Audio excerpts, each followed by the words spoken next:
We interrupt your regularly scheduled programming to bring you some breaking news. There's been reports all over the area of something crazy going on, something big. People's homes, their minds even, are being taken over by something called, what is it they're calling it? They're calling it Bad Movie Debate. What up, nerds? It's me, Jacob Bad, for Bad Movie Debate, here to do a TV series specific episode. So, you know, I got my boy Kyle Lane in this bit. Say what What's up, up, Kyle. people? What How's it going? I'm very stressed because of Severance. That's what we're here to talk about. We're here to talk about the first 5 episodes of Severance. It's kind of like fantasy football. It's the most stressful, relaxing thing I can do week to week, and so it's nice to have that now that fantasy football's over. I can be 100%. Stressed about this every Thursday night. You know what I mean? Well, and you know, every single one of our shows so far has kind of been in that same realm. Beef, True Detective. It's just insanely stressful. Happily uncomfortable. Yeah, I think this one's gonna be better than that True Detective season, though. Oh, 100%. I really hope so. I don't think they're going to fumble the bag. I'm sorry for even bringing that up. That was yeah. So let's all just forget about that. There's only wait. What are you talking about? There's only one season of True Detective. Right. The one with Matthew McConaughey and Woody Harrelson. It's the only one that's ever been made. The Mahershala Ali one's fine, but it's fine. Whatever. Wait, which Mahershala? I'm just kidding. Okay. So Severance. I think first and foremost, as we were spitballing, like kind of what we were going to talk about. I think first and foremost, because again, we're doing like the first half of the season, like mid-season finale episode, season finale episode, because this is mostly a movie show. Cold Harbor.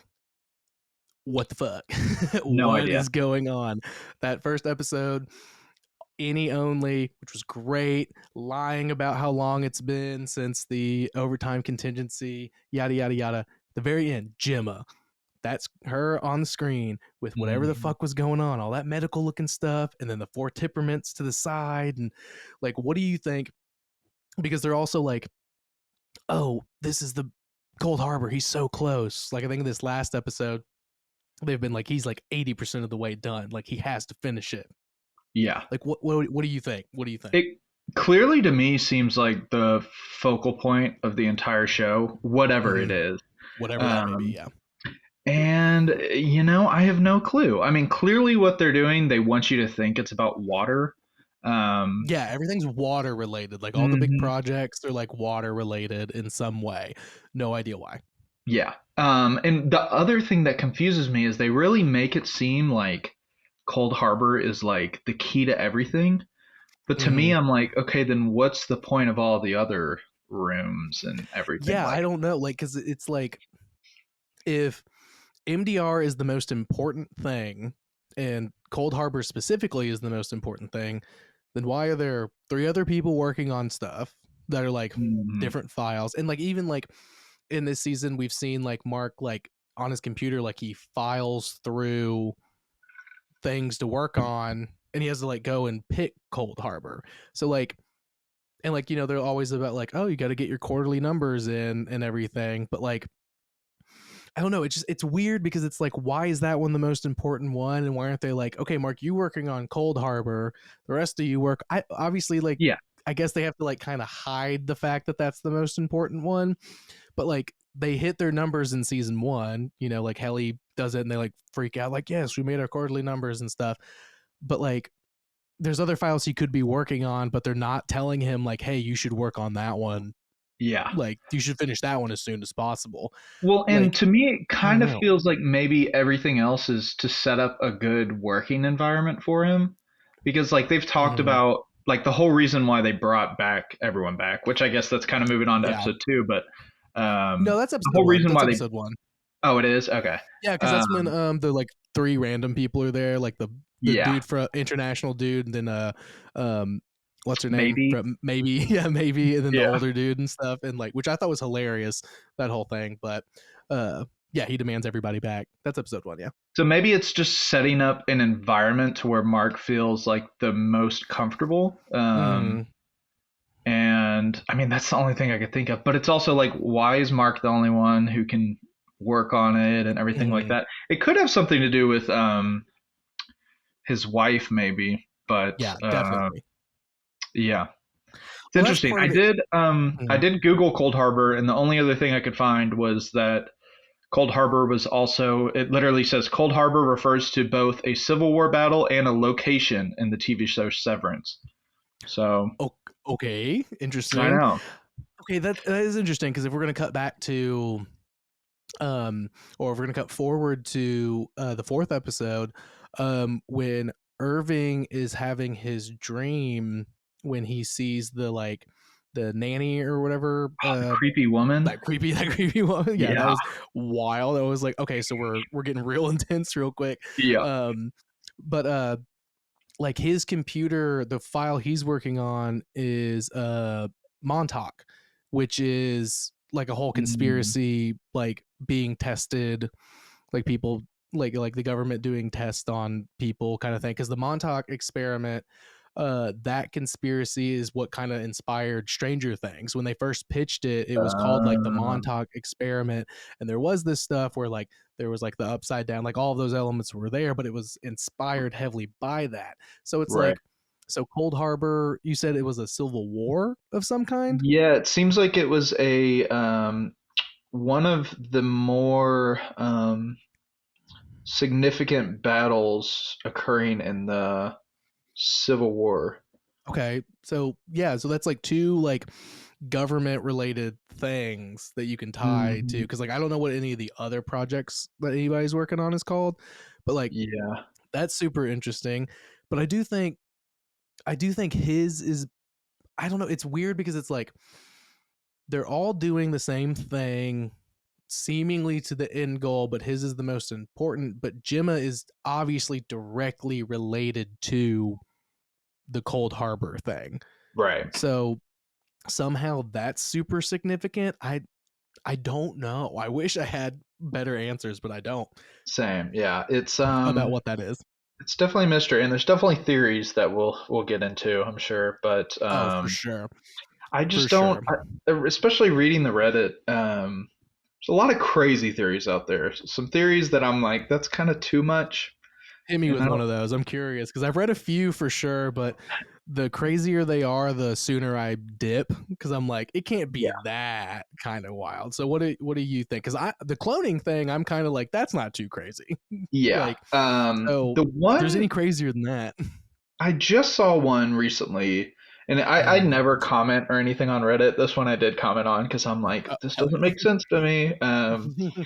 But he was basically saying that they think that they're using the goats to store the human consciousness. And Hmm. this guy was basically saying that when Gemma was dying, they extracted her consciousness, put it into a goat, and then somehow made an innie out of that goat. Which my Using, point, okay. my point in the comment was, everything in the show, like the whole idea of severance, is Hmm. relatively like, you could see that happening. It's definitely Right. fantasy, but it's not all the way out there fantasy, if that makes sense. No, So it's to me, pretty near future kind of yeah. thing. And to Yeah. me, the idea of like extracting a consciousness, putting it into a goat, and then somehow making that goat into an innie just seems kind of pushing the fold of like Yeah. the Like realism they try to do in the show. so why, yeah, with that, because it's like, so if you can take a consciousness and put it somewhere else, like I guess like what that person is thinking is like, you take a consciousness, you upload it, and like usually what we've ever seen is like, yeah, you upload it into like a computer program, right? Like, Right, and stuff. Like maybe in this world, the world of Severance, you have to upload it into something organic. So it's like, right, so goats make sense because that's the first thing that was ever successfully cloned. I think it's like Dolly the goat or something in like the 90s or mm, somewhere around there. And so it's like, yes, yeah, so like obviously goat makes the most sense. So it's like, yeah, you can transfer a consciousness, but it has to be to um another organic thing, like with the actual brain instead of like a computer. right. So then you could, and then you clone you take her DNA, you clone her, but how do you do it that That's fast? where it gets weird. Because with the cloning of Dolly, it was like, this is Dolly, but now she's a baby again. Yeah. And now she has to grow up, and it's like, so there's the like 5-year-old Dolly. I don't know what the lifespan of fucking goats are, but there's like the 5-year-old old Dolly, and now there's a new baby that's like only like 5 months old, but they are literally 100% the exact same DNA. So I'm like, so how do you fast track that to be like, okay, and now this is Gemma or Miss Casey, who is the like on-site therapist or whatever, or counselor and stuff. Well, like, and that was, yeah, I don't know. That is just a lot. That's a lot. It's pushing it. You got to add a lot more fantasy sci-fi aspects that I feel like they don't really do. I mean, it is pretty fantastical to split your brain, but oh, of course, yeah. I mean, this is hard sci-fi. There's no doubt about it. But I would say it's more near. It's very. This whole thing is like very Black Mirror. You know, like it's very very akin to Black Mirror, like a really extended Black Mirror kind of a thing. It's also very Twin Peaks like vibes and stuff too, I would say. So like, so obviously there's just weird shit going on, and like, I don't know, like, you know, if you know Twin Peaks, you know exactly what I mean. I know you've seen Twin Peaks, so you know exactly what I mean. Like, it's very obvious, like, yeah, these are connected in that kind of a way. Yeah, I don't know about that, man. I don't know if they're uploading consciousness into little baby goats and then extracting them again to put them into a immediately perfect replica clone. Like, because that's my whole thing. To have, I think the root of his theory was that they talked about a lot throughout the season, especially around Irving's like funeral. They talk about he's not dead, he's just not here. Yeah. So this guy was kind of theorizing that your Audi could die, but your Innie could stay alive, which to me doesn't make any sense. I mean, I get where he's coming from. I think it's a lot still, but I like kind of understand that logic, if that makes sense. Because to me, I'm like, an Innie has to have an Audi body to be a person, I guess. So. Yeah. But I mean, again, like, if you are taking a consciousness and making it into two, so why couldn't you put that consciousness somewhere else? I would think it'd be into a clone. Right. And then, like, so I think, like, one of my big things is I think the ultimate end goal of everything is, like, making a perfect, because everything's about the 4 temperaments. The 4 temperaments, woe, and everything else. I can't remember exactly what they are.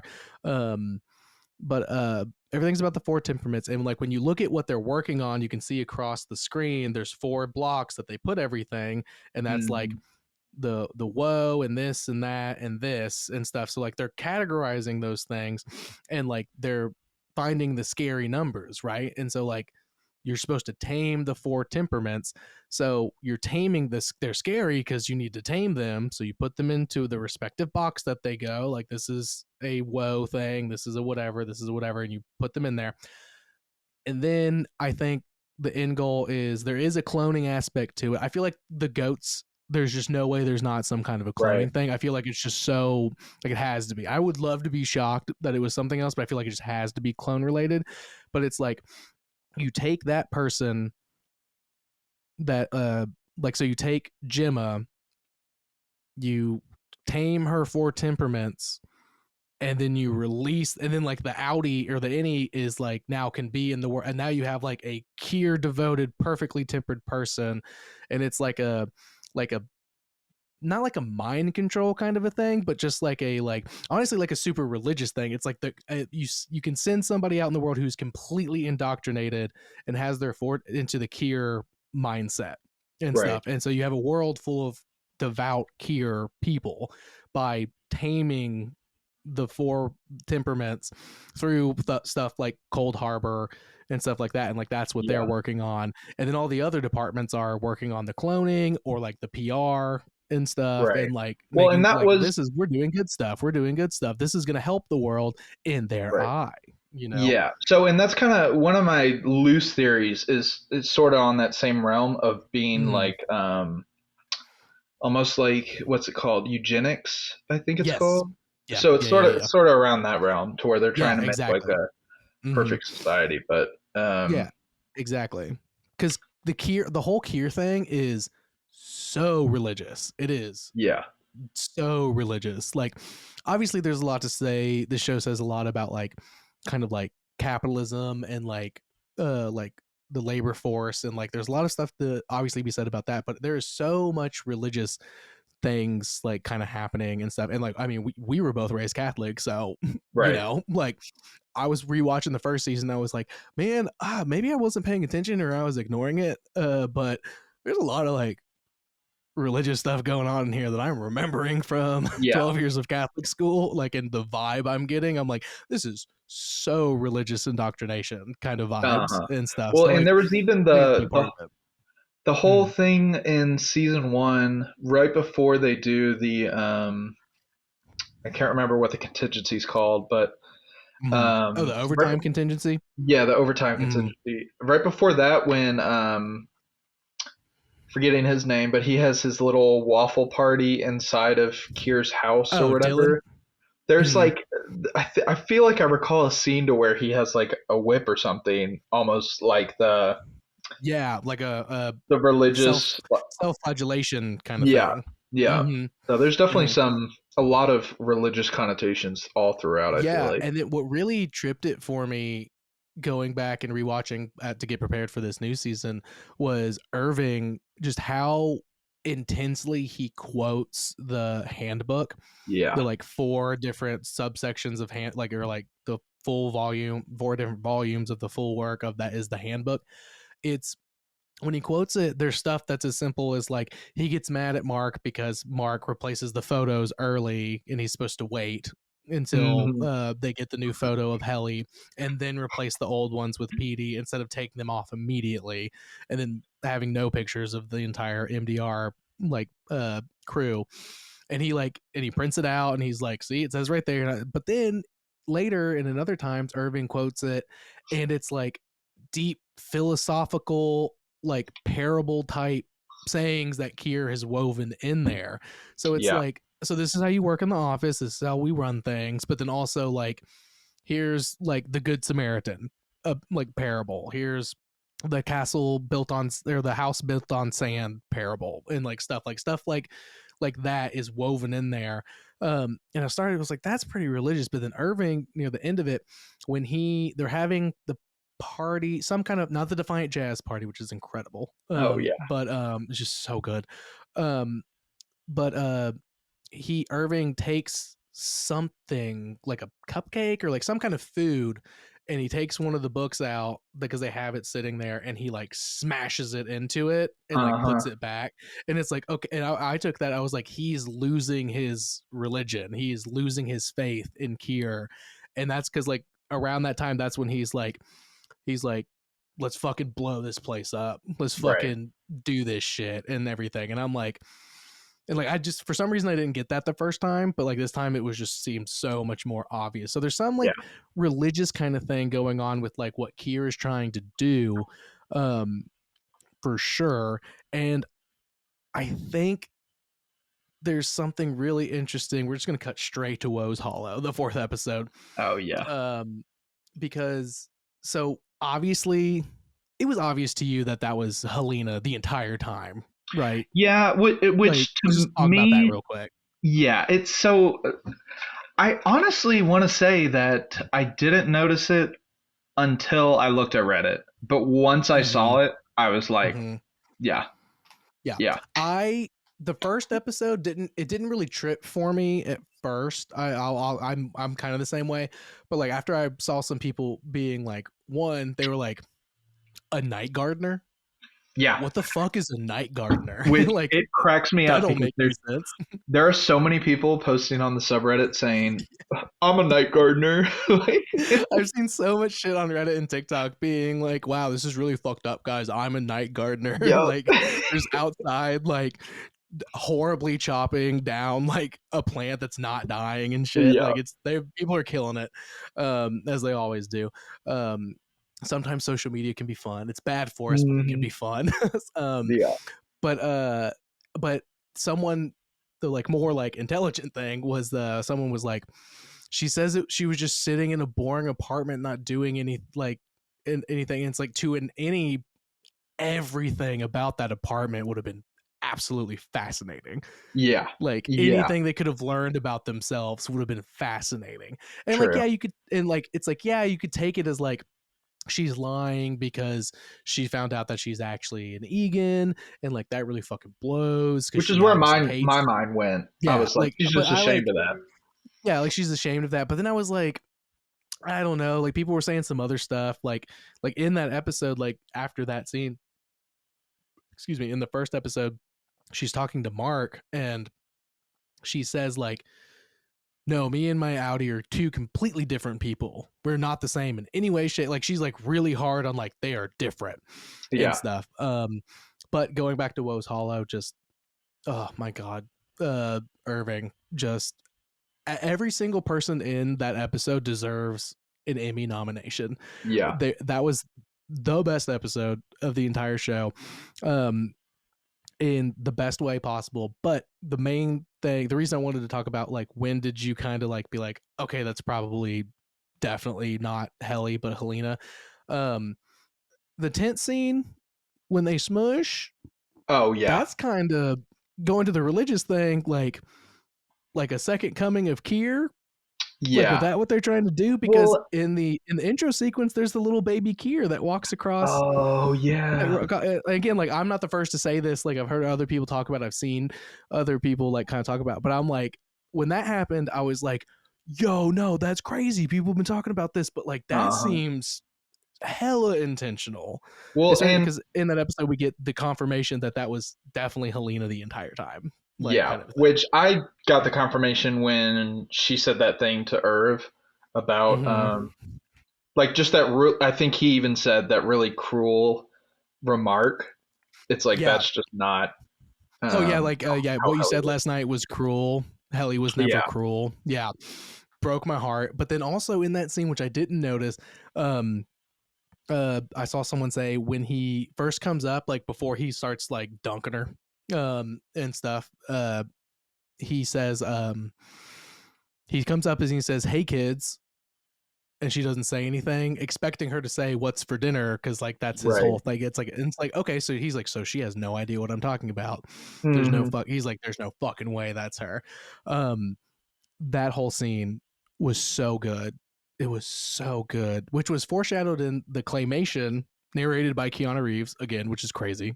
Right. Like insane. When they're bobbing for pineapples. It specifically shows the claymation Helly like dipping down, and like we get that same shot when it's actually happening and stuff, which I thought was beautiful and such a good foreshadowing kind of a thing. You know, that goes back to one of the things I had a big question about was how when Helly gets her body back, I guess you could say, when the Innie gets back to being an Innie, she says something to Mark about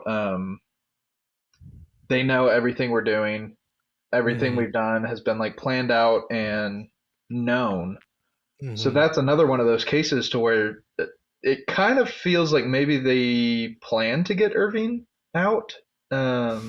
Maybe. I don't know why though, because they did. I mean, the bobbing for the pineapple thing, like that's directly what happened. Yeah, that's literally like it's literally like the shot is almost identical. You know what I mean? Like as if like probably what they did was they shot the Woe's Hollow scene, and then when they were going to make the claymation, they were like referencing that shot. They were like, okay, that's the final shot for that one. Right. And like, okay, now make it again, but in claymation, basically. But I don't know. Here's the craziest thing about. So I think we gotta talk about Irving, a little bit. So that was not the face of a man who was about to die. That little smirk. No. When he's like fucking, when Milkshake's like, kill this fucking dude, like he's done for after what he just did. That's the smirk of a man who has a plan, and this is a part of it. Well, and you want to know my theory? Yes, I don't have any idea what is going on with Irving. I know he was former military, maybe part of the Montauk experiment. Maybe he was involved with that. Maybe he was like, and like, but I feel like he got that job so he could infiltrate and he could do his thing. Maybe he's reintegrated. I don't know, but he has a fucking plan. Yeah. So my theory is that he is reintegrating and has been since season 1. And the reason why I say that is you start to see, at least in my eyes, especially in this last episode, how kind of cold Mark is. And some people are thinking that's part of the reintegration, him becoming one with his Innie kind of starting to form. Yeah, because I think that Innie and Audi are kind of like, the Audi Mark's kind of cold. Innie Mark's very pleasant. Yeah. Right. I get what you're saying, yeah. And I think that season 1, when Irving starts to have his falling asleep or like his little visions of the painting. Oh, yeah. Yeah. That's the reintegration starting to take place. Which is also why he goes from being that devoted Keir follower to slowly being like the biggest rebel in the office. And being like, this is complete bullshit in every single way. Yeah, no, that totally makes sense. Because like I saw somebody, or maybe I heard it on that podcast I was telling you about, Severance Speaks. It's Ben Stiller's favorite podcast. Go listen to it. They're really good. It's very, they do a really good job over there. And they do week to week. We're only doing 2 episodes. They're doing it week to week. So definitely check them out. I highly recommend. First of all. Second of all, I think maybe they were the ones that said it, but like the Innies go to sleep when they're on the Ortbow. Yeah. And like maybe that is a part of like the last key to the reintegration. Because when he wakes up the next day, he is dead set on like, I am shutting this Helena bitch down so hard. Right. Like, and he's just like, and like, so, and like, it's like, oh, but the what's for dinner thing. It's like, yeah, because he's perfectly blended. Petey never got to go to sleep as his Innie. You know what I mean? Like, he never got to do that. So he just died, like slowly but surely lost his mind and then just died. But Irving got to actually go to sleep while he had started the process. He had been doing it for a while. Obviously, Mark has done 1 session. Because in the last episode, he's like, he's trying to get what's her name? I'm trying to think. In the Severance Speaks thing, they have a Better Call Us All. It's her name's Us All, because they're like, call us all. Like they have like a whole bit, which is very funny. But Us All. Like he's like, when can we do another one? When can we do another one and stuff? So I think he's only done 1, and Irving probably has done like a few. Because he's always making those weird fucking phone calls and stuff, and like keeping people updated on like what's going on and like what he's feeling and like and stuff. So and that's the other thing. Irving on the outside was clearly invested in going back to season 1, investigating. And I'm like, if Petey got with the girl to reintegrate and she found Mark, she definitely would have found Irving on the outside if he's that into investigating it. Like, so my thing is like, either they met organically through just trying to find like maybe Irving had some kind of vendetta against the whole thing because it was too close to home, being subjugated to the Montauk thing or everything. Again, if that holds any weight, let's just say it does. And like maybe like they just like they were like running in the same anti-Severance, anti-Lumen circles, and they met. Or Petey and Asal met, and then Petey was like, oh yeah, Mark and Irving, like he said, like, oh, these are the 3 people that I know and stuff. And like she went out to them, and then like they started, and he was like, oh yeah, I fucking hate that shit, let's burn it down, like, and stuff like that. You know what I mean?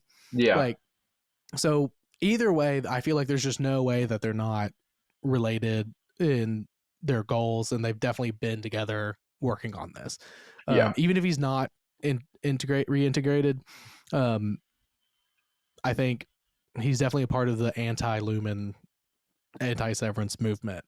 He's definitely going to the concerts in the alley.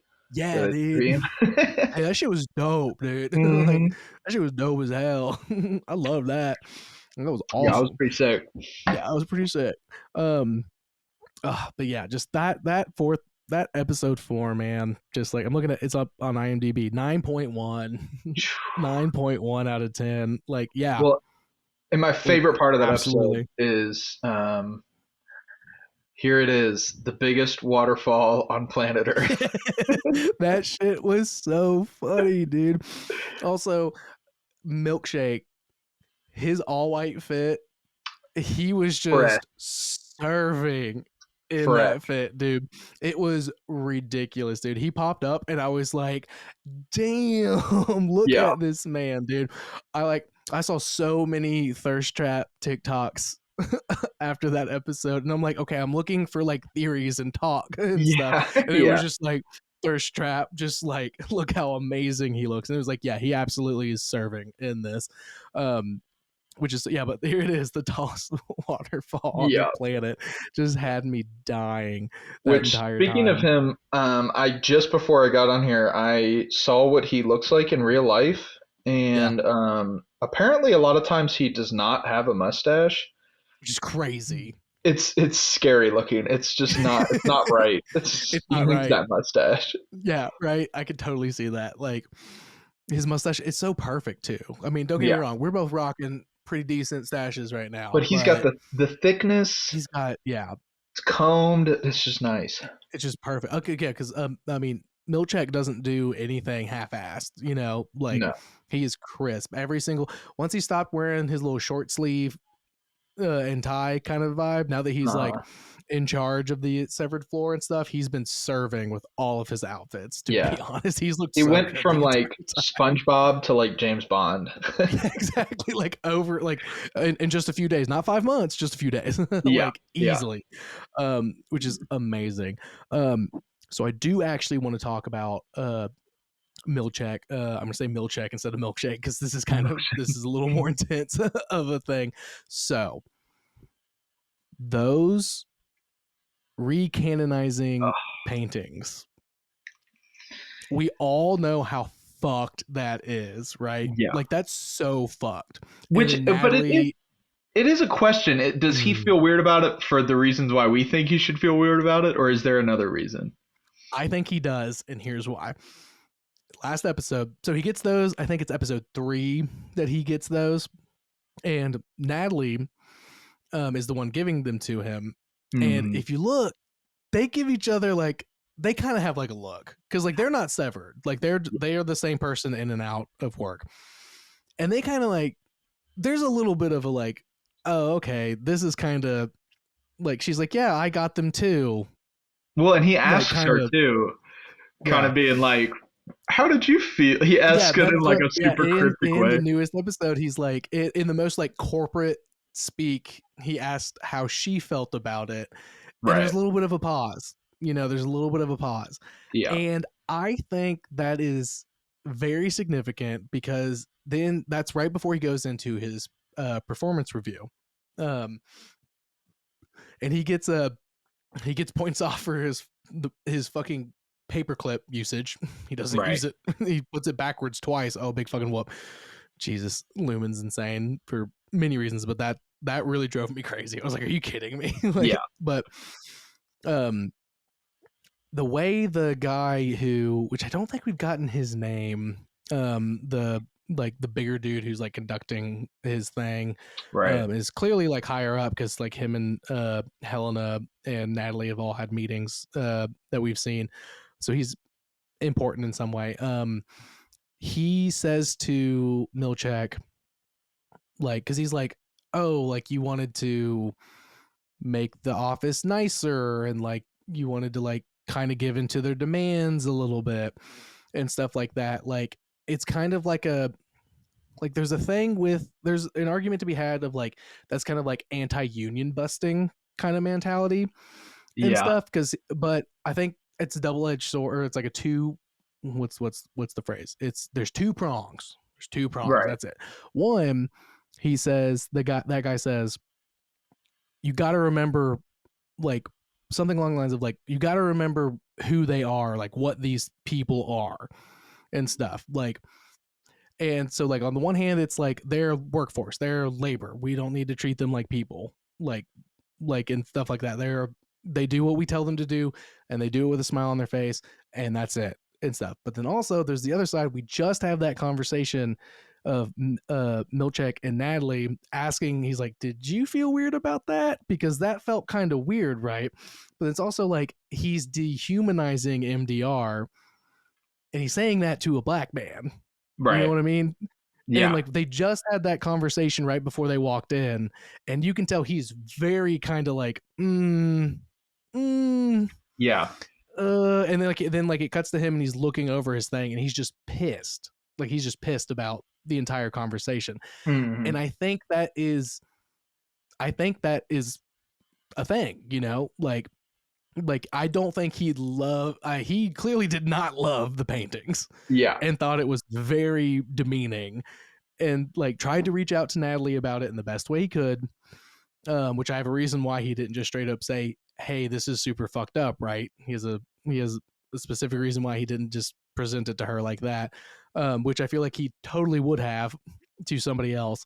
But then that guy being like, you got to remember like what these people are and stuff. I feel like he took that on he took that personally, and then also it could be like a general like this is like anti-labor, like union busting kind of a thing. Yeah. I don't know. That's what I took. I took those two things from that entire scene. No, I could was totally like, see holy that. shit, there's a lot going on right now.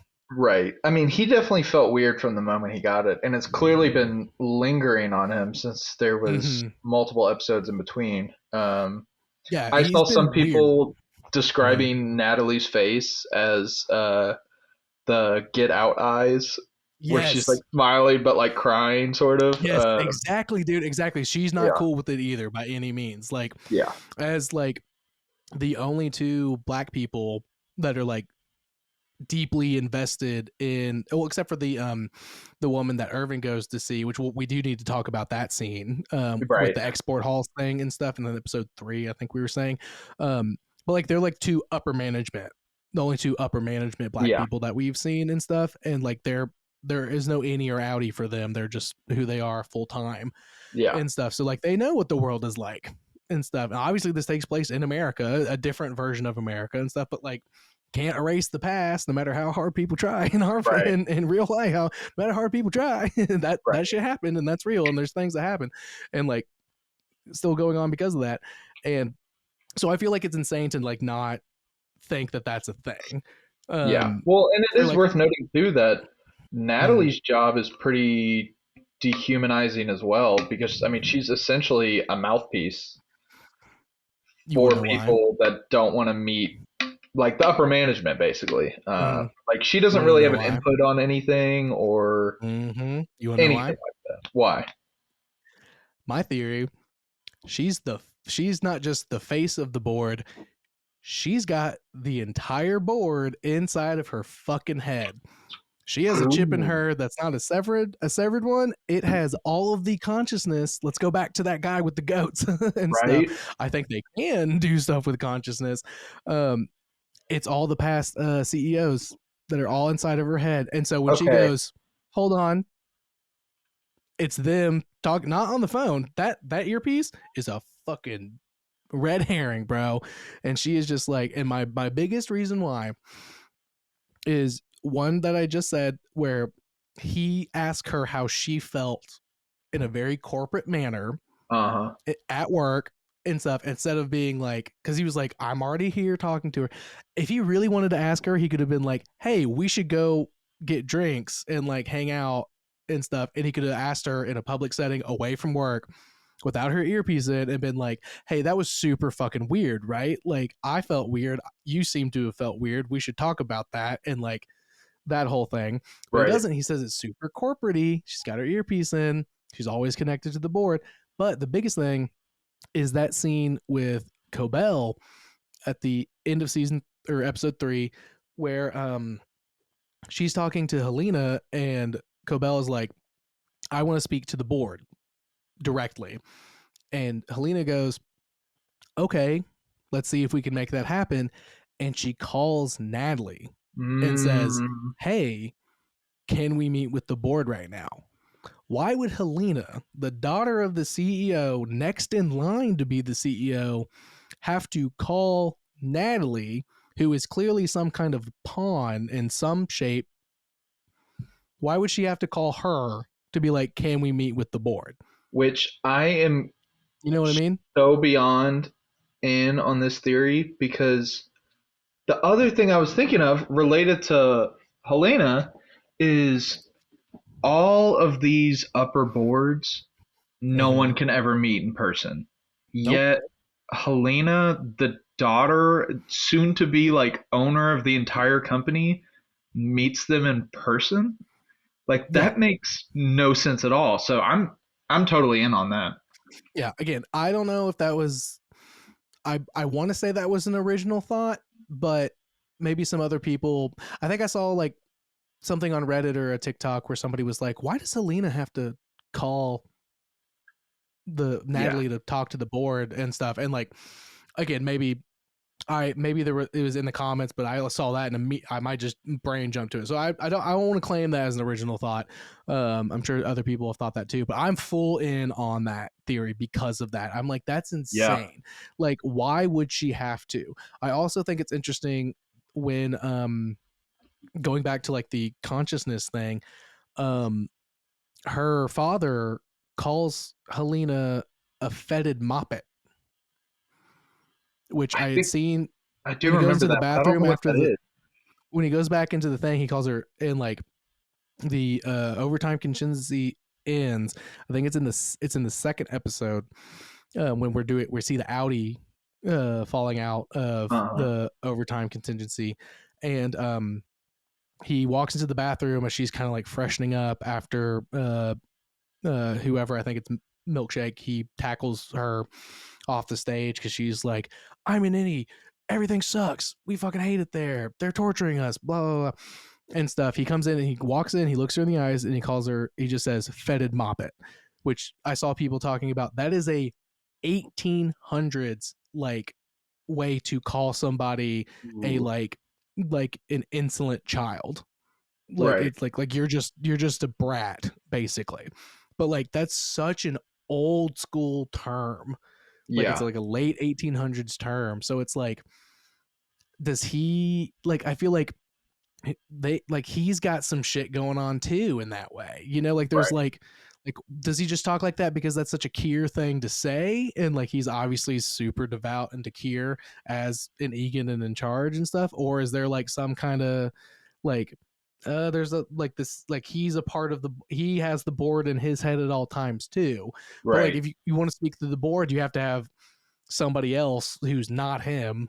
Like he can't just be there to like be the face of the board at every second. So it's like, okay, so but that's why Natalie's there. It's Right. like your job is to have this chip that gives you access to the collective consciousness that is all of the consciousness of the board of the former CEOs of Egan's, that and you can relay what they say Right. basically It's and stuff, almost because like the what's only the movie Split, where he has all yeah, the all personalities the of one. different personalities and stuff. Yeah, Mhm. exactly.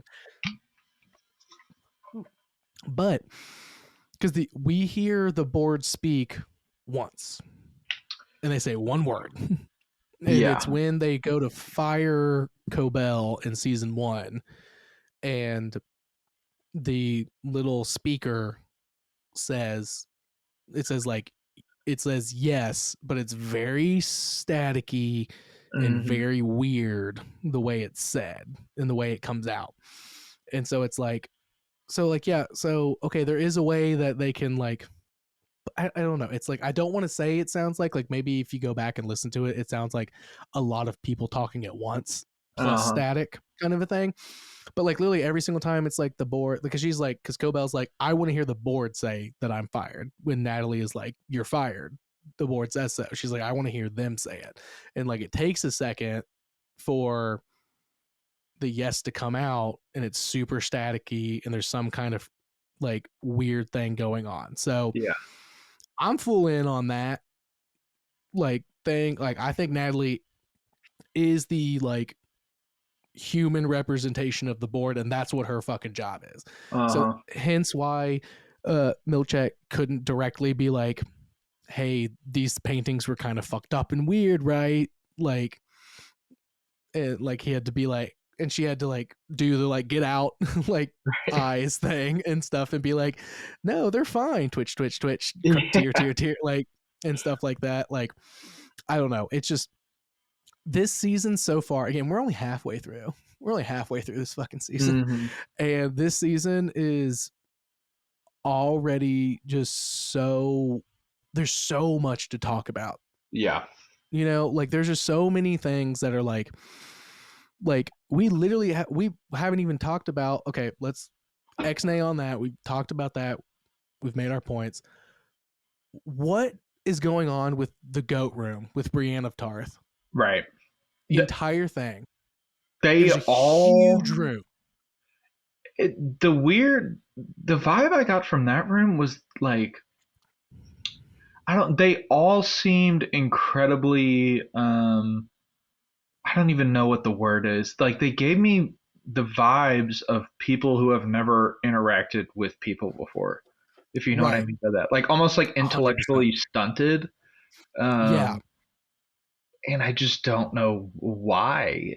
They definitely had. So the only thing I can say to that is I did see somebody say, which is something that I had missed, from the first season.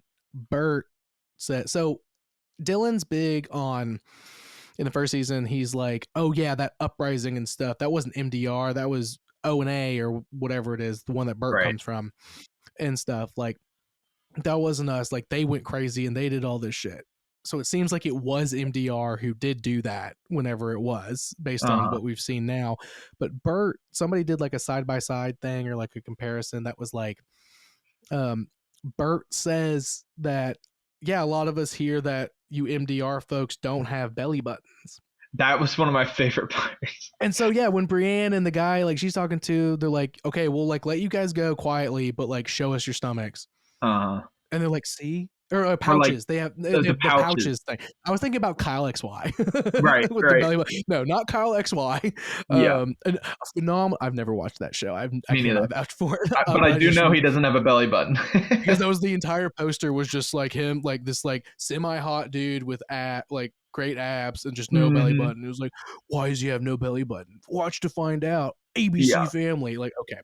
They have pouches. Bert says, oh, they have pouches. Like, there's a rumor that you guys have pouches. And so they're like, show us your stomachs. And they're like, okay. And Brienne of Tarth, I'm just going to keep calling her that, is like, see, they don't have pouches. I told you and stuff. And he's like, okay, I guess you're right. And so, like, I feel like they were weird because they were scared of them because they came from MDR and the whole uprising thing and the pouches thing. But then also they were just super weird. Like, why was that guy in full fucking goat regalia and was like the weirdest one of them all, perhaps? Like, well, and if I recall correctly, I know at least Brienne of Tarth just like looked dirty. Like, I think she had stuff all over her face, all kinds of fucking dirt and shit all over her. Yeah. So it kind of gave me the vibe that they're like permanent innies that like don't leave, and that's why they're kind of a little bit cuckoo and that's fair. Yeah, just kind of strange. But as for the purpose of the goats, I don't know. I had a theory going into this season, which I've kind of strayed away from, but it was kind of my strongest theory for the longest time, was that the outside world is like bordering on apocalypse, like food famine and stuff like that, because on the outside you like never see food. I think the first time you saw food was after the like water dinner, that really weird one where they just drink water, which seems like just like a weird, funny Rickon thing to do, but it could be because of a lack of food. And then he has Mark's sister makes him like a sandwich to eat for dinner, and that's it. Outside of that, the only thing in food you see is when Mark gets like the VIP card to a diner, which is like a weird present. Yeah, wow. Like, okay, yeah. And then I think I also talked to you before about how on the inside they have these melon parties or waffle parties, and it seems like such a huge deal, It's a and maybe huge deal. maybe Yeah. it like actually is. Hmm. So to that level, I'm kind of thinking maybe they're cloning goats to be like a permanent food source. Yeah. But I don't know. And then that also could go to why they're studying like water things like Cold Harbor, and I think a lot of Yeah. the files are water based. Yeah. A lot of the files like or have some kind of like water related thing in like the title is Yeah. like what as far as we've seen and So it stuff. could be Like like clean water sources or something interesting. like that. I don't know. Just the Yeah. outside, even like the like punk show. We were talking about how cool it is, but like really like even edgy kids don't get Mm-hmm. that edgy. Like it kind of seems Mm-hmm. like a disturbed outer world type of Mm-hmm. teenage reaction of like, Yeah. I mean, like, the best punk music comes during bad times, yeah, for sure. So we're gonna get some good punk music in the next few years for sure, which I'm oh super yeah, excited for. Um, but I'm trying to think like so he goes out to Mark goes out to dinner in the first season with that's the right. doula, But I don't his think we sister's see him doula. eat is the We thing. only ever see him drink. Yeah, We see Mark drinking and like at the time, it's like yeah, like he's just plowing down on the drinks and like she's sipping water or like slowly sipping her cocktail or whatever it is, but we don't ever see any food come. right. Yeah, like and we don't ever see huh. That's really interesting. I had not noticed the lack of food because in this season he goes to the diner with his sister and they just very quickly and they have coffee, Yeah. which again you could attribute to he storms out before the food they order food, but you still don't see anybody else eating. That's No. super weird. Well, and the whole reading party, like I don't know. I like to think there Yeah. would be like hors d'oeuvres or something, but Yeah, if there are, they're very minimal and they're not yeah. like you don't really see them. Yeah, Rickon's yeah. Oh, So did you no, I read still need to. dude, it's like an hour long if you listen to it. It's free. It's so good. For anybody who doesn't know, Apple released the first 8 chapters of the UUR read by the actor who plays Rickon, and it is hilarious, but So also there's some fun little nuggets in there. There's some fun uh little nuggets of people are like people are saying so he tells a story of when he went on a camping trip with him and his wife, and he doesn't say Mark and Gemma because he's like they didn't want me to use their names, so we'll call them these two people. It's obviously Mark and Gemma, like it has to be. yeah. And the place he describes sounds a lot like where they go in the Ortbo. Mm, Like it sounds like he's describing like the Keir National Park or whatever and stuff is like where they go because it's close by, and like that's where right. they go camping for a couple nights and stuff. But it's also just hilarious and very fun, and I understand why the innies love it so much, and they're like this is changing our lives and Hmm. everything. Um, but regardless of that, um, yeah, that food thing, man, that's crazy. I Yeah. never even noticed that. Well, and kind of to the Oh, side of that as well, with mm, the whole famine aspect, there's some really weird like relationships and baby stuff I've noticed. So like big baby stuff. the Big baby stuff. the first one I noticed, and I went back today because I wanted to get like the direct quote. And Hmm. I literally went through every single episode to find it. But after the reading party like breaks up, Hmm. um, the girl that Mark was sharing the book with leaves, Oh, and Rebecca. yeah, and she Hmm. says she's leaving the house. She turns and says to Rickon, she says like, "Don't punish the baby. It wasn't its fault," or something like that. And I thought that was so bizarre. And she was a bizarre That's character. super weird. But I I'm mean, like, yeah, why Rebecca's would you super say weird. that? Yeah. That's such a Yeah. weird statement. And then also, after uh, Hmm. Helena sees the clip of her, Innie, and Mark like kissing, Oh, she's dude, she gets immediately like wild. really invested and like and Mm-hmm. she has sex with him too. I would assume for some weird baby stuff. But I'm like, why? Why Yeah. was she so in on that like immediately? Yeah.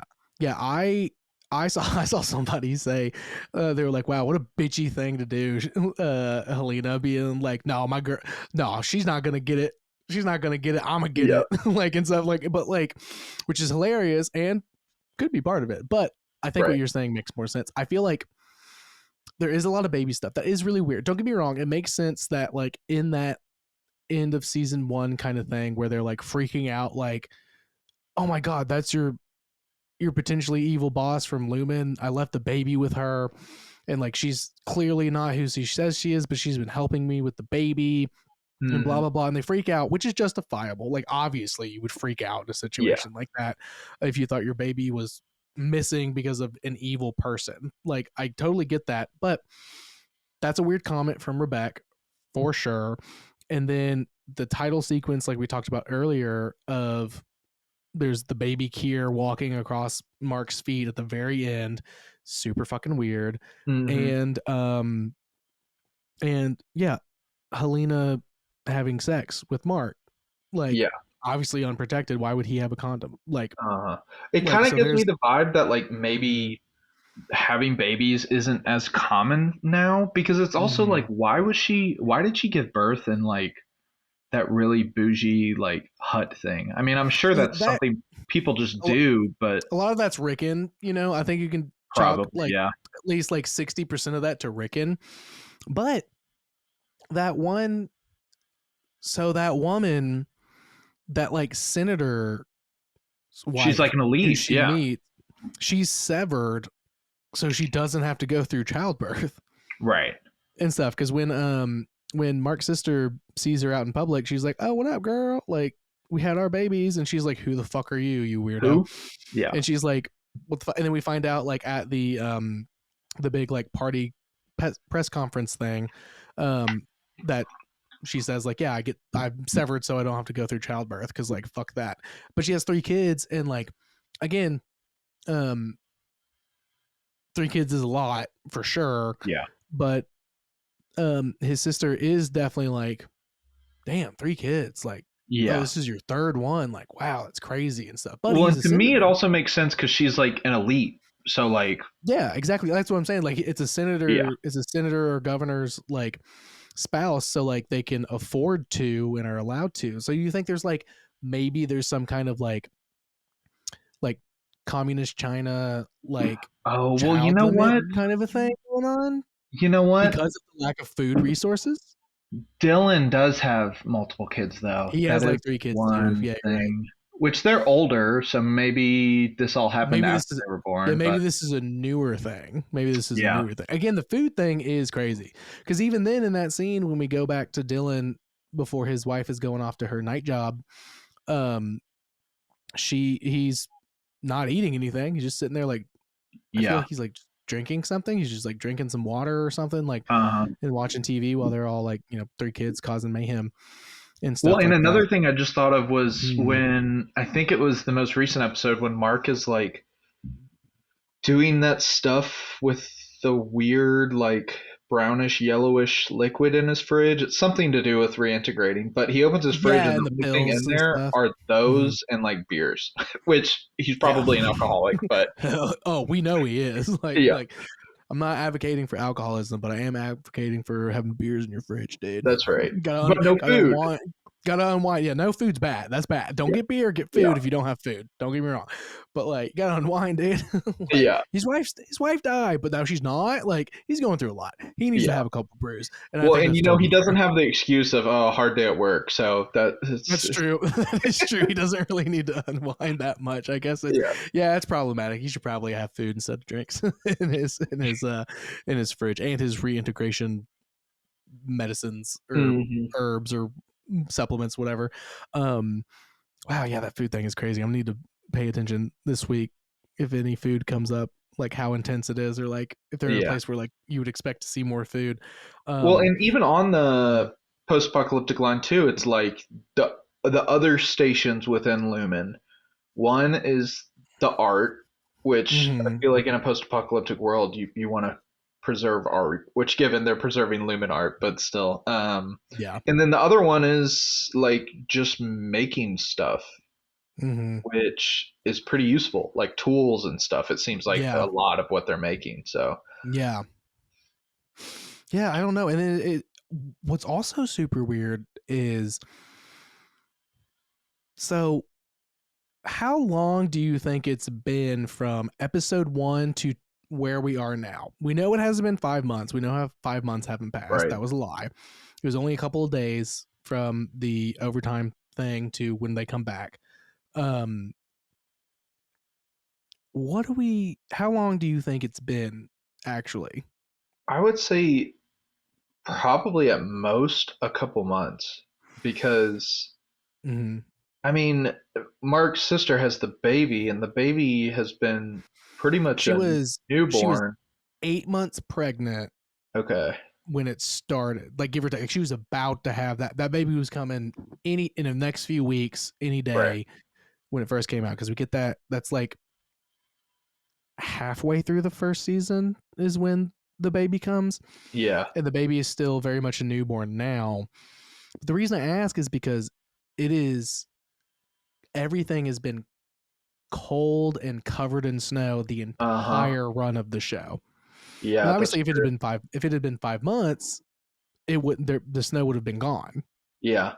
You know, so I'm kind of curious what that means for you're like, this is low key a post-apocalyptic kind of a Oh, like world. maybe it's almost like an ice age. Not a full on ice age, but Yeah, but I mean, like there's some like the weather, like climate change, perhaps has yeah. like gotten to a point where it's like it's just cold as shit all the time in like a place where maybe there was more regular seasons and stuff, Yeah. like because like that is something I've like kind of like this season kind of picked up. I'm like what was hollow, it's like, damn, it's like cold, there's hella snow, so they're obviously somewhere up north, because we've seen I saw somebody had a whole thing of like, it says like they're in PA, which would be Pennsylvania, but then like something they tied it to where it could be like or it was PE, so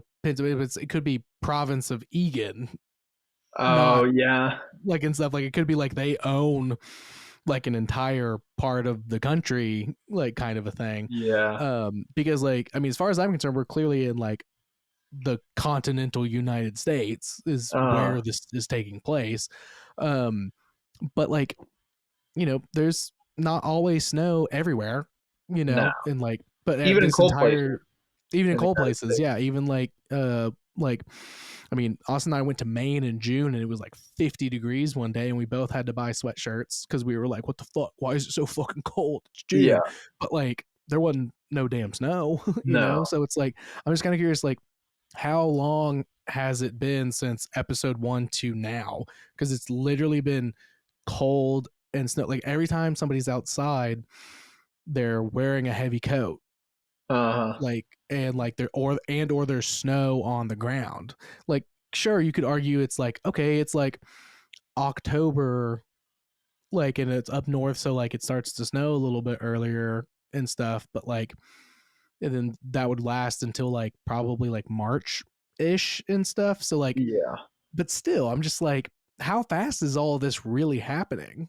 You know what Yeah, I I mean, mean? it's Like, definitely been less than 6 months, I would say, which is, definitely less than 6 months, which in certain places it can be that cold for that long, sure, and like have that much snowfall for that long, yeah. sure. But I think the fact that it's been just frigid cold the entire time is really, Mhm. I feel like I feel like that in my mind that plays to your like post-apocalyptic kind of a thing. You know what I Yeah. mean? Like I feel like that, like it's like we're in a world where, because then that would go into the food thing, because like you can't grow shit when it's cold. Uh-uh. You can't grow Yeah. food when it's cold like that and stuff. So damn, fuck, man, I don't know.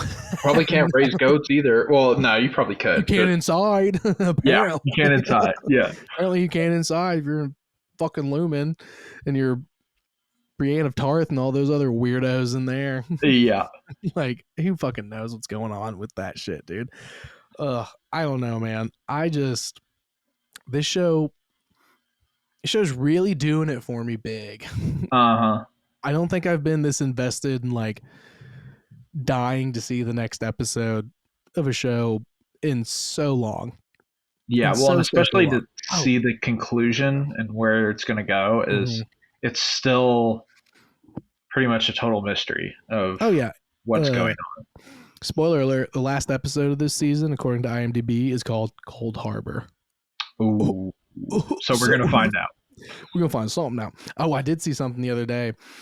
Ben Stiller was he had like a, it was like a, I don't know what magazine, but it was like a magazine like cover story, and he did say we will have answers about the goats this season. By the end of This this season. season, there will be answers to the goats. So praying that's real and we'll get Yeah. something, even if it's not the full answers. It'll be some more like, this is why they're here. Even if it's a lie, we'll get an answer, is what I Right. got the vibe I got. Like, even if it's Milkshake being like, oh, this is what they're for, I'll take it. Yeah.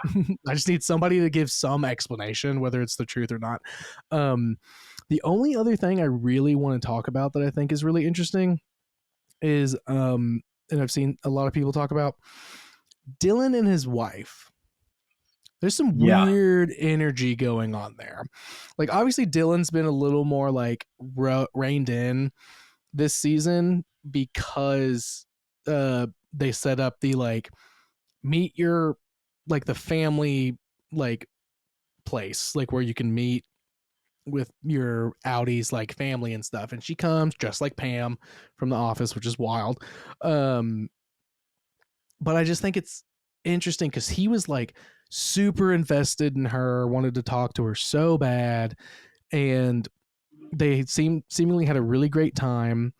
And she says I love you to him, like, and he says it back. And then we get the scene of her, like the Audi Dylan, and he's like, oh, how was the thing? And she was like, oh, it was good, weird but good, like, and she's like kind of like weird about it. And she goes to leave for work and she doesn't say I love you then, and he Right. doesn't seem bothered by that.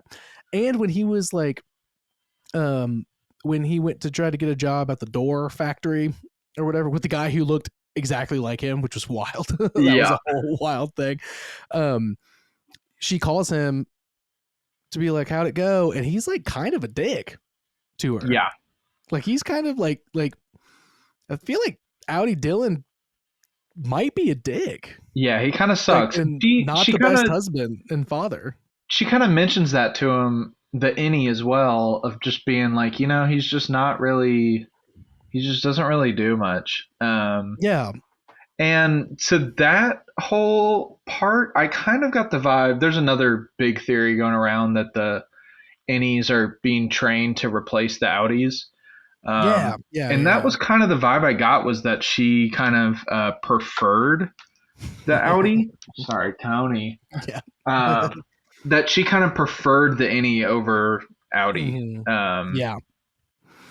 Yeah, because he was like so invested and like wanted to know everything about her, and it was like probably giving her like reminiscent of like when they first started like dating and Right. stuff, kind of energy. And like now they like have multiple kids. He's had a hard time in the past keeping jobs, they like is Mhm. mentioned and stuff. And like Lumen was good because it pays really well and everything, so it was like good for their family. And he didn't seem to like hate his job because he didn't remember it and Right. everything like that. So I don't know, I just thought that was a weird thing It for was definitely sure. strange because Like it's a weird energy from how she was talking and interacting with the innie version of Dylan to the Audi version, because it was like right. very, seemed cold, rushed, no like, okay, I'm going to work, love you, like see you later and stuff, like, and everything, just like, okay, I'm leaving, bye. And he's like, all right, whatever. Yeah. Like, okay, oh, how was the thing? She's like, oh, it was weird but it was good. Like, she felt like, it's like, oh, like him more like than I like Right. you, kind of thing. Yeah, so I don't know, I thought that was super weird for sure. Which we had kind of discussed a little bit of that in our Waffle Party group chat, Yeah. about how it kind of seems like all the people that are inside Mhm. their Audis have some sort of issue, and maybe their innies are kind of fixing that issue. In some way, yeah. Yeah, in some way. So Which it could be some of that. they're taming. They're There's taming just the so many four different ways temperance, dude. it can go. That would be They're so taming good. the four temperance, dude. Yeah, You exactly. tame those four temperance, and you're good, dude. That's Mhm. Kier shit right there, bro. Oh, yeah. And then, can we talk about the just because it's so funny, the like Kier, the like mythology, like folktale story, during Woe's Hollow that Oh, Milkshake reads with the spilling of his lineage and but his stuff. penis gets like cut. Oh yeah, they were talking about how So he was he's like, oh jerking yeah, it. he jerked it hard and Yeah, stuff. And yeah. Kier watched his brother jerk it hard, and it was crazy and stuff. And it's like that was the one moment when, like, because Helena laughs, and so Mark Mhm. laughs and stuff. That one moment, I was like, maybe that is Helly. Yeah, I was like, that's Helly would probably be like, what the fuck, like and right. stuff. But like, again, obviously it wasn't. So like, maybe it was an act, like, or maybe she's just like, yeah, even that's too much for me, like Right. kind of a thing. But I just thought that shit was so fucking funny. No, that was That shit- so good. that And they whole were thing was talking so about funny. like what do you think replaced his penis or something like that? He said like a carrot or something. Yeah, carrot, yeah, a root vegetable and all that Yeah. shit. Yeah. Oh my god, yeah, that shit was so fucking funny. Oh man, yeah, I don't know. I don't know if I have anything else like super pressing. Or so what are you so have you said all of your like theories of like where you think everything is going? Like we've touched on a lot of theories and stuff, but is there anything else that like you're like what's going on with this, like or like Yeah. what do you think is going on and stuff? Because like I feel like I've shared all mine. Well, My biggest one is the board is Natalie and vice versa, yeah, and like just that's what her huge. whole job is, kind of a thing. And the Milchek, he's super not cool with the painting, so he's maybe going to start turning a little anti-lumen as we get deeper and be Yeah. like, well, you see people as less than, I am who I am. I don't vibe with that. We can't do that, kind of a thing. Yeah. Are my two biggest like gung ho, like yeah, kind of things. Yeah. Well, so I'd say I have two more, sort of two and a half. One is more of like a prediction of where two characters are going to go. I think, and this is somewhat building off of the Milchek thing. I think Milchek and Koble end up working together to take it down. I saw a incredibly interesting Reddit post talking about how that really tense moment where it seems like Milchek is like gloves off to Mark in the elevator. He gets really that shit was crazy. crazy. He said he goes off the fucking wall. I love that shot too because like there's the line in the elevator and they're separated and then he crosses it and he's like, when you fucked Helena, and it's like, whoa, dude. Like, yeah, that might have been the wildest thing from the last episode, but continue. I just had to. I love him so much.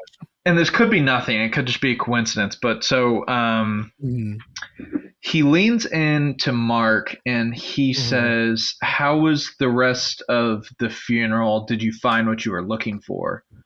And Dylan found the sheet behind the painting.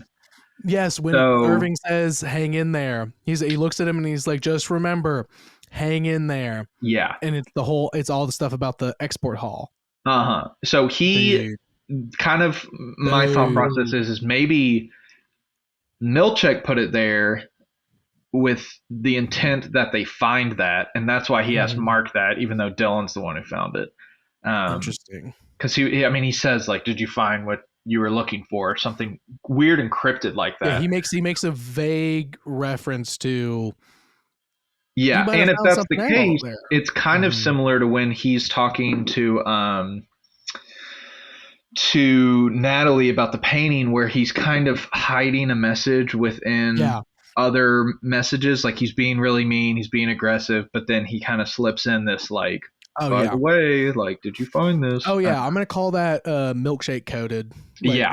milkshake coded means like corporate aggressive speak with like very important subtext. Yeah. That's milkshake coded. Yeah, So absolutely. that's definitely something. And I feel like there are two people who are going on that path of being really upset with the company and kind Love of it. having a change of heart on the Mhm. morality of it all. Mhm. Oh yeah, because I truly think that in episode 3 when Cobell is like, yeah, let's meet with the board, and Helena calls Natalie and stuff to be like, yeah, let's meet with the board. She goes and sees the bodyguard, and as soon as she sees the bodyguard, she gets scared and she runs away, and we haven't seen her since. Yeah.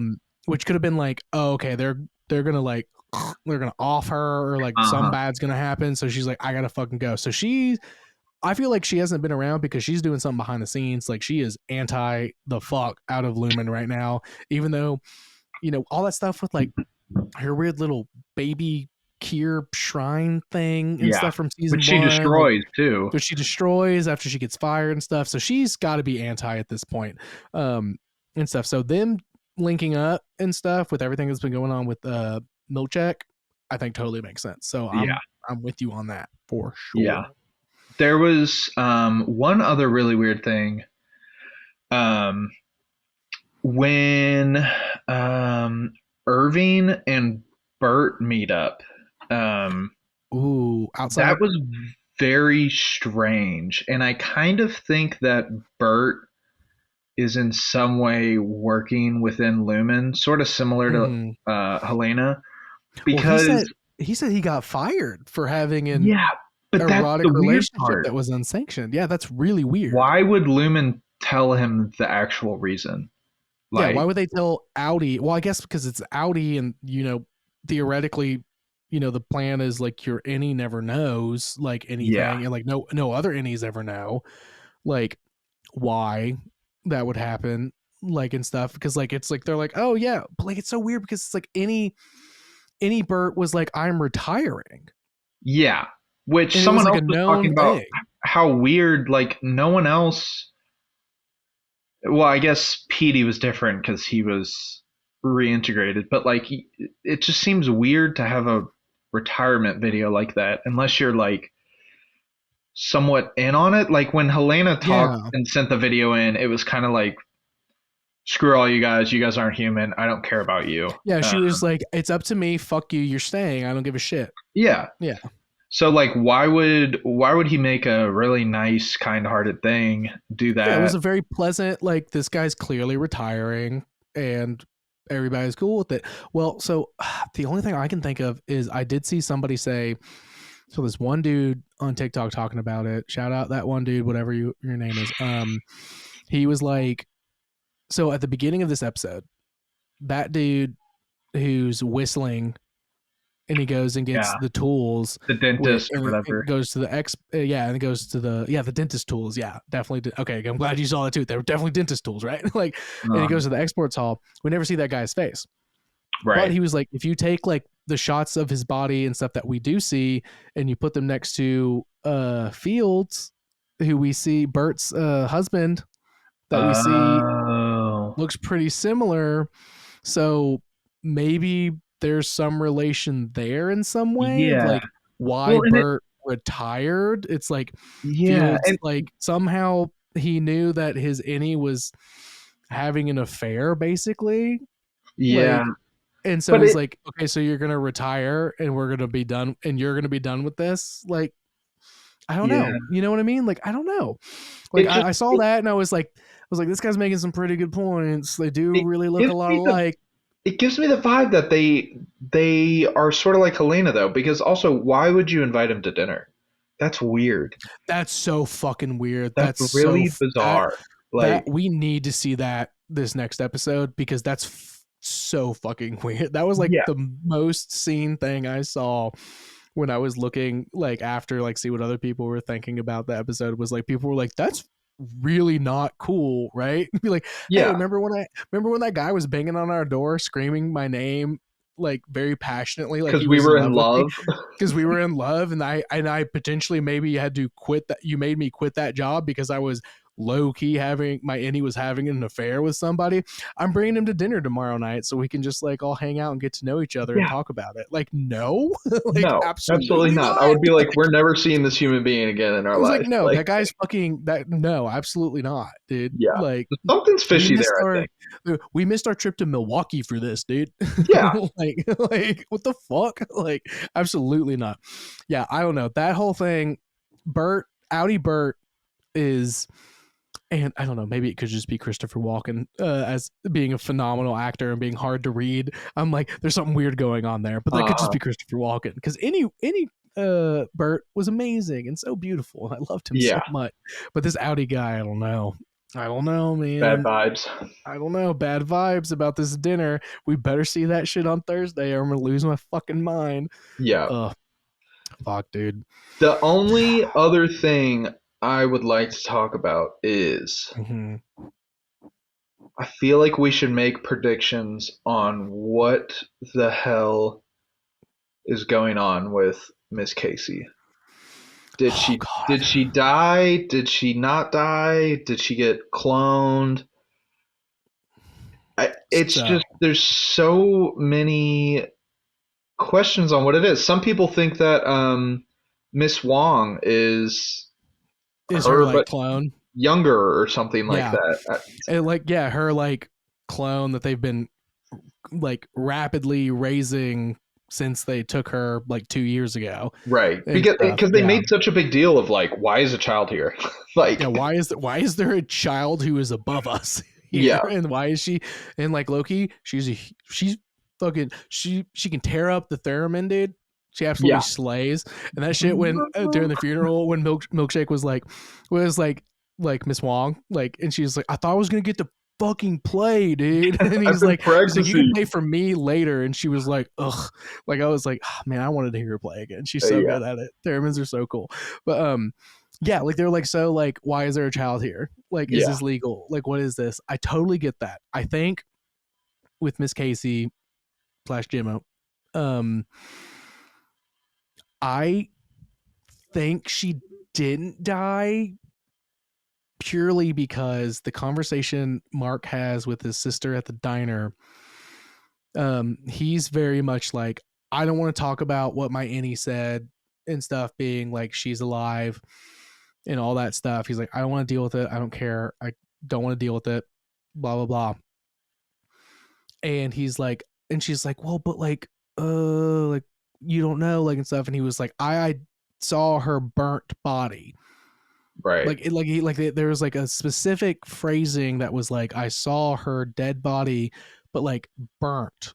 So it's like, well, easy how to fake. sure could you? Yeah, exactly. Like, it's easy to like, you know, like you're into true crime, like a bit. Like, people try to do that shit all the time. Yeah, They're right. like, oh yeah, like, and stuff, like, and everything. Because like, if he had said like the dental record, it was definitely her. But like, obviously Kier's big enough to be like, they have people in the morgue to be like, yep, it's definitely her based on the dental records. That could be completely bullshit. They're like, Lumen is definitely big enough to be able to pull that kind of a thing.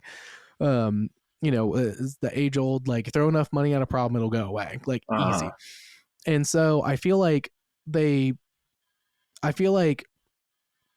it's one of those things, like, she genuinely did get into a car wreck, but somebody related to Lumen, somebody who works like for an ambulance or like fire department, like some kind of like first responder thing, like Lumen sent out a thing being like, hey, if you under the table, let us know before anybody else, and we can take this body, we'll give you a ton of money. Right. And like, you know, NDAs across the board, we'll never talk about it, everything will be Gucci. And so like, they come in and like, and we'll provide, you know, and like, and you know what I mean? Like, I feel like they could have staged it super easily with the power and money that they have. So I think she has to be alive. Same here. For her to be the exact same right age and stuff. because again, I think what we're watching is a near sci-fi, like a near future sci-fi. So they wouldn't be able to like, you know, Star Trek like directly clone somebody. You know what I mean? Yeah. Like to be like their spitting image, same age, everything and stuff. I feel like it would have to be like a Dolly the Goat kind of a thing where it's like we slowly bring them up. So like Miss Wong being like one of her clones, sure. Like I don't think there's anything necessarily wrong with that idea. They do keep making a big point of like, why is this kid here? Why is this kid? They keep pointing to it. Yeah. Which again, with this kind of a show, could be just a red herring. But I think she's actually there. And I don't know. Besides that, I think she's alive and I think it's actually her. But she doesn't ever get to leave again. Right. And she's in a permanent innie, like you were saying with the goat people kind of a thing. And like that's where they get those people. It's like these are all people who have died officially and now they just work here permanently and they never get to leave kind of a thing. That's my best guess. I What do you could think? see that. I mean, originally I was thinking maybe she was comatose, but that doesn't make sense because I do believe in the fact that it needs to be at least a little bit in the realm of realistic, and I don't think you could just take a comatose body, sever it, and then all of a sudden it's like awake and functioning. Yeah. And kind of my first thought was I do like the theory that all the goat people are also people that died and they're just permanently innies. My other thought was maybe they take people who get into accidents to where they have like severe amnesia, and then they make them an innie and outie because when they're an outie, they don't remember their family or stuff like that. Interesting. But I would agree. I do think she's alive. I don't really buy the whole clone thing. It's possible. I would kind of be disappointed maybe a little bit if it was cloning just because that takes away the realism of it. But yeah, I think she has to be alive. There's theories out there that are just crazy, and I just can't buy into any of them. I don't know.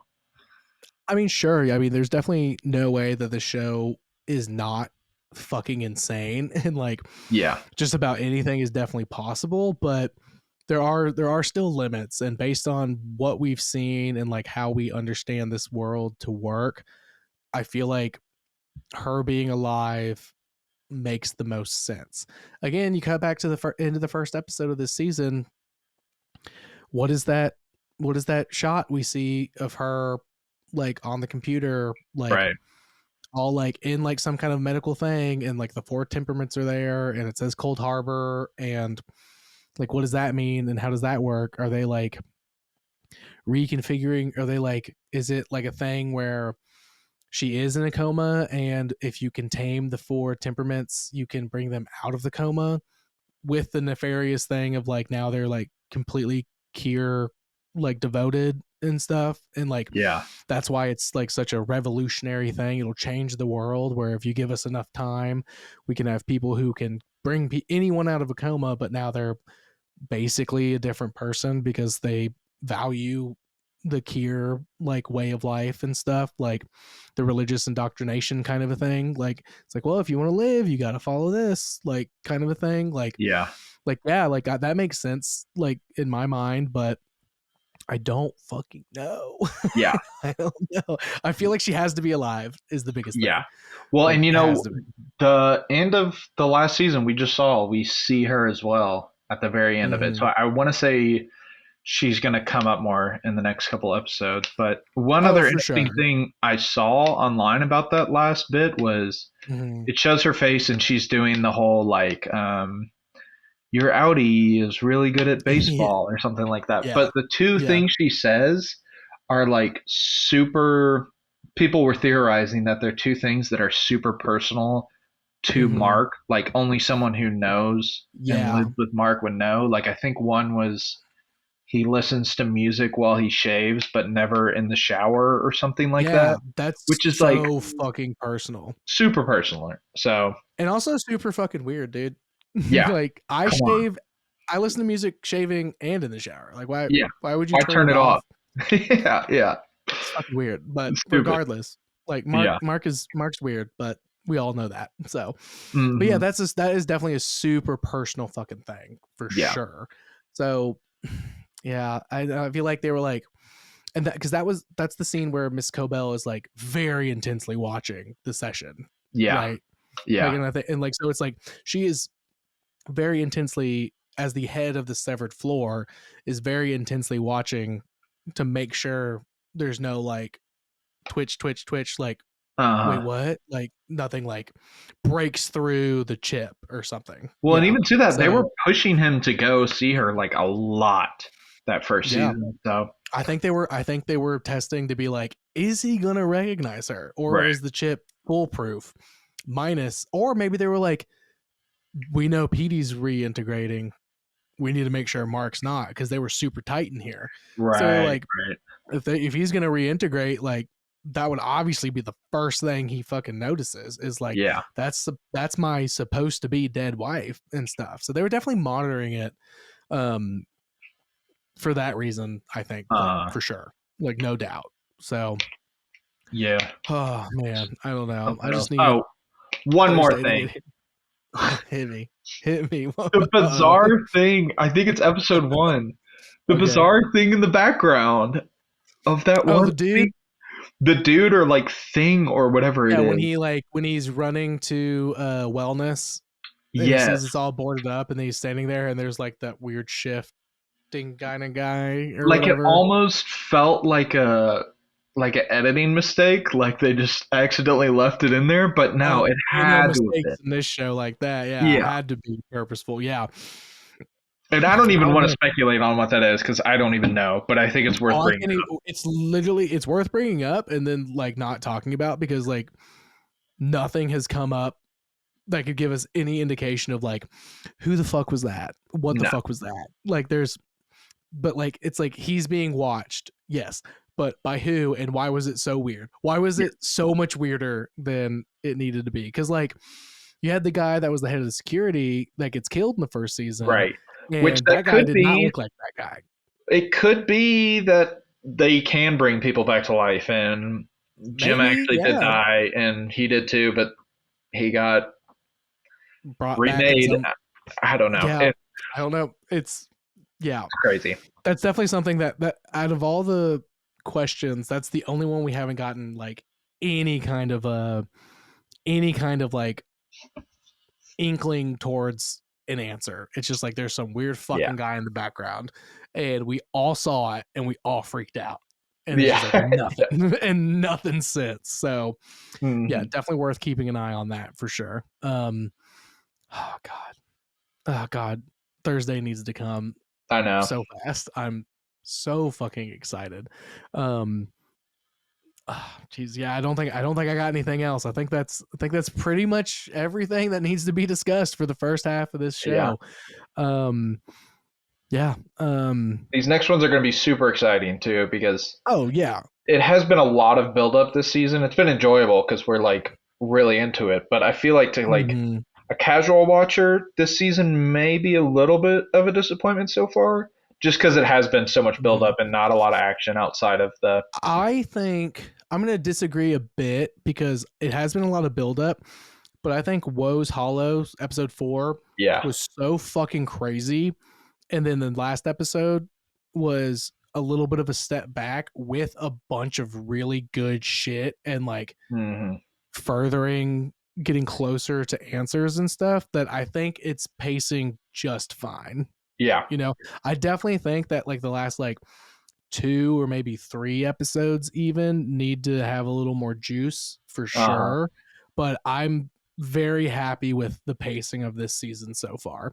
Yeah. I think if they went balls to the wall, like again, Wolves Hollow felt like such a filler episode until it just wasn't, and it was Uh huh. just so crazy and it was so good. Um, and then the last episode, we like take a little step back, but here's a bunch of information and a Build up. bunch of Yeah. new threads and stuff like that that are like deepening threads and then like starting a couple new ones. And I just think I think it's just perfect. I think it's just Yeah. doing it so well right now. Like I'm really like I like Yellow Jackets just came out on Thanksgiving, first 2 episodes. And I'm really excited about that. And like, that's going to be great to watch because I really like that show too. And you should watch it. Everybody should watch it if you haven't. It's very good. But like, I'm much more looking forward to Thursday than Friday. Yeah. Like, I need Thursday here sooner than I need Friday to be here. Yeah. I need to see Severance more than I need to see Yellow Jackets. Even though they're both great, but like this one is just, there's just something about it that's just so fucking good. It's got a I love it feel so unlike much. any other show, I feel like. Again, yeah, Twin Peaks, man. It's got that kind of energy to it in a way that just super like, refreshing. yeah, exactly. It's very refreshing. It's so different than anything that's on right now. Like it's just weird enough to Yeah. be different, but the drama and everything else that you would expect from a modern TV show is there in full. But even in those scenes and in those moments, they're doing it better than a lot of other shows Yeah. can do. So, 100%. just absolutely killing it. I'm gonna need some Emmy nominations this for For this real. season, or I'm gonna be fucking livid because like, how could you not? It's everyone's talking about it constantly. Like, literally on Friday, I go into work, I see it Thursday night. Go into Friday. Well, I text the Waffle Party, and we message in the Waffle Party about it. Like as soon as we can, and then I go in on Friday, and like half the people I talked to were just talking about Severance the entire time. And I feel like it's been a while since it's been like you talk to people at work about this as soon as you can, because everybody else that watches is watching it as soon as they can to like so they can talk about it and not like get spoiled and stuff like that. And I feel like it's been a while since we've had that. So super fucking jazzed about this show. Well, yeah, I think that's it. Yeah, I don't really have anything else to say in terms of theories and theorizing and any other bullshit. Because nothing we say really matters because there's no way we could guess what this is. Yeah. It'll be exciting to check back in. Yeah, it'll be so exciting to check back in. Let's see, that's gonna be March 21st, so the March 20th, because for some reason they're saying they come out on Friday, but they actually come out on Thursday. Yeah. No idea why that's the case, but yeah, so that following week, we'll have our final thoughts on it. So which is, God, that just seems so far away. That's just so far. I need these answers now. But yeah, last thing I'll say, I brought up Severance Peaks. That's a coworker husband's show. They do an every episode weekly drop. Definitely check them out. Really good stuff. Ben Stiller went on Jimmy Fallon and said, "Hey, I love this show. This Severance Peaks podcast about Severance. So fucking go check it out." He was on the last episode. Crazy. They're really good. They do a really good job. It's really interesting. You should definitely I'm check gonna them need to check it out myself. Yeah, definitely give it a listen.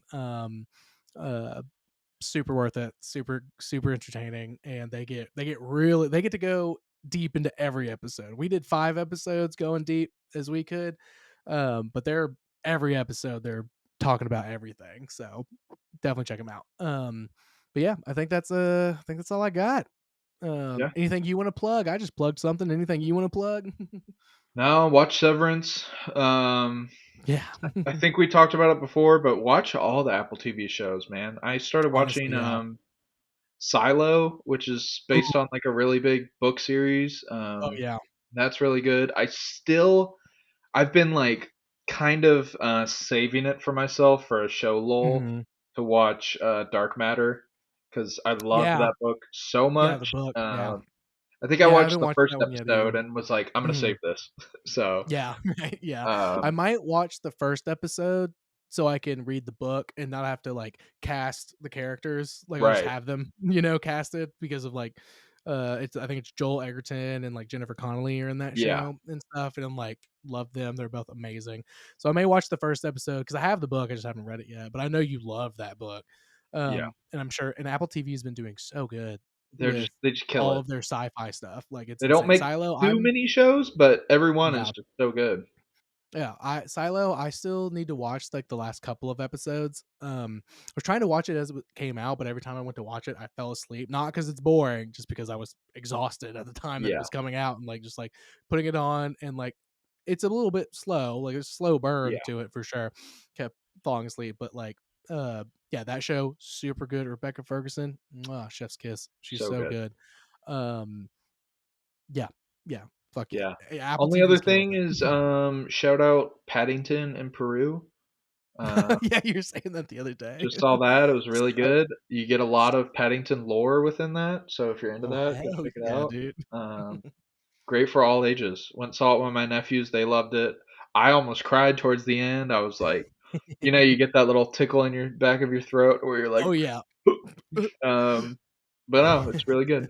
So Hell yeah! All right, so Paddington in Peru and anything on Apple TV yeah, is a yeah, plus. Hell yeah! All right, well, follow on Insta and TikTok and all that good stuff. Yeah, and more episodes coming as they come. So thank you for being here, Kyle. for sure. Anytime. We'll regroup for Severance, the end of Severance season 2, and hopefully we won't have to wait as long for season 3. I don't think that'll be a problem this time. There's no way. Yeah, There's no way we'll have to wait like 2 or 3 years. So it'll be fine. yeah. Well, and At least that's I what they hope so. need. They need a severance procedure to where you can sever yourself until the next season. Yeah, it's just like 2 years of just like being an innie until you Yeah, can just like get back in. I might sign up. yeah. I'm with that. Yeah. We'll talk to Ben Stiller about it and see if they Yeah, can make it a thing. Yeah. yeah. Cool.